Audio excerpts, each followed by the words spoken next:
Assalamualaikum warahmatullahi wabarakatuh. Kembali lagi di channel Dauh Sesepuh. Kali ini kita membahas karomah Mbah Hamid Pasuruan. Simak video ini sampai selesai. 3 karomah Kiai Hamid, bukti sang waliullah dari Pasuruan. K. Abdul Hamid bin Umar setiap tahun diperingati wafatnya. Haul kali ini berlangsung Rabu, 6 November 2019, dihadiri sejumlah tokoh. Di pondok pesantren yang didirikannya, dihadiri KH Miftahul Akhyar, Rais MPBNU, KH Said Akil Sirot, Ketua Umum PBNU, KH Agos Ali Masyuri, Lentini, Pesantren Progresif Bumi Salawat Sidoarjo, KH Ahmad Bahaudin Nur Salim, Gus Baha, dan KH Abdul Ghafur Maimun, Rembang, serta ulama sepuh lainnya. Untuk mengenang sang waliullah, berikut Dauh Sesepuh menyajikan riwayat singkat dan karomah-karomahnya. Nama KH Abdul Hamid bagi warga Pasuruan sudah tidak asing lagi karena pengasuh pesantren Salafiyah ini dikenal dengan keistimewaan dan karomahnya. Abdul Hamid begitu nama pria yang dilahirkan pada tahun 1333H di desa Sumbergirang, Lasem, Rembang, Jawa Tengah. Abdul Hamid dibesarkan di tengah keluarga santri. Ayahnya, Kiai Umar, adalah seorang ulama di Lasem dan ibunya adalah anak Kiai Sidik, juga ulama di Lasem. Kiai Sidik adalah ayah KH Macepude Sidik, tokoh NU. Abdul Hamid sejak kecil dipersiapkan untuk menjadi kiai. Dia mula-mula belajar Al-Quran dari ayahnya. 3 tahun kemudian, Abdul Hamid menimba ilmu di pesantren kakeknya, KH Sidik, di Talangsari, Jember, Jawa Timur. Sejak kecil, sudah tampak tanda-tanda bahwa dia bakal menjadi wali dan ulama besar. Konon pada usia 6 tahun, dia sudah bertemu dengan Rasulullah. Dalam kepercayaan yang berkembang di kalangan warga NU, khususnya kaum Sufi, Rasulullah walau telah wafat sekali waktu menemui orang-orang tertentu, khususnya para wali. Bukan dalam mimpi saja, tapi secara nyata. Berikut di antara karomah Kiai Hamid Pasuruan. Karomah pertama, serupa wujud di tempat lain. Salah satu karomah Kiai Abdul Hamid yang dipercaya warga Pasuruan adalah bisa berada di tempat lain dengan wujud serupa. Hal ini terjadi saat Habib Bakir Mauladawillah bertandang ke pesantrennya. Sang Habib yang pernah berguru dengan Al-Ustadzul Imam Al-Habra Al-Qut Al-Habib Abdul Qadir bin Ahmad Bil Faqih diberikan ilmu untuk bisa melihat sesuatu yang gaib.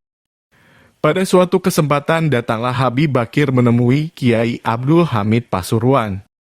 Ketika itu di tempat KH Abdul Hamid banyak sekali orang yang datang untuk meminta doa atau keperluannya yang lain. Setelah bertemu Habib Bakir merasa kaget.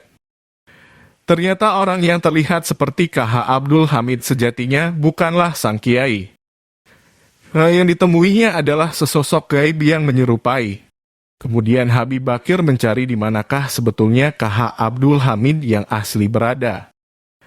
Setelah diselidiki dengan ilmu kanuragan, Habib Bakir terkejut karena sang kiai tersebut mengah berada di tanah suci Mekah. Karomah KH Abdul Hamid juga pernah ditunjukkan terhadap seorang Habib sepuh yang datang kepadanya. Karena sang Habib menanyakan kemana sang kiai pergi ketika digantikan oleh sesosok gaib yang menyerupainya.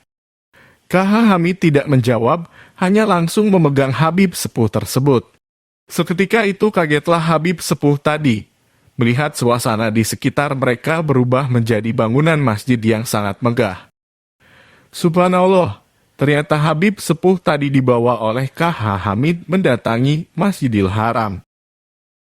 Karomah kedua, membantu saudara Siman yang sedang susah.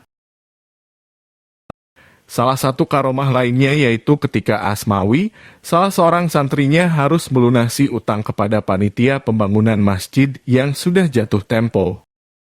Besarnya Rp300.000, cukup besar untuk ukuran waktu sekitar tahun 70-an.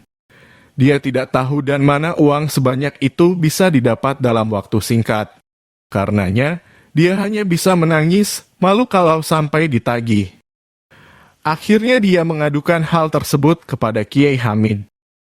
Kemudian dengan lembut sang Kiai yang lantas menyuruh Asmawi menggoyang pohon kelengkeng yang tumbuh di halaman depan rumah Pak Kiai. Di sana ada 2 pohon kelengkeng. Kumpulkan daun-daun yang gugur itu dan bawa kemari, kata Kiai Hamid. Setelah menerima daun-daun kelengkeng itu, Kiai Hamid memasukkannya ke dalam saku baju. Ketika ditarik keluar, di tangannya tergenggam uang kertas. Kemudian dia menyuruh Asmawi melakukan hal sama tapi pada pohon kelengkeng yang lainnya.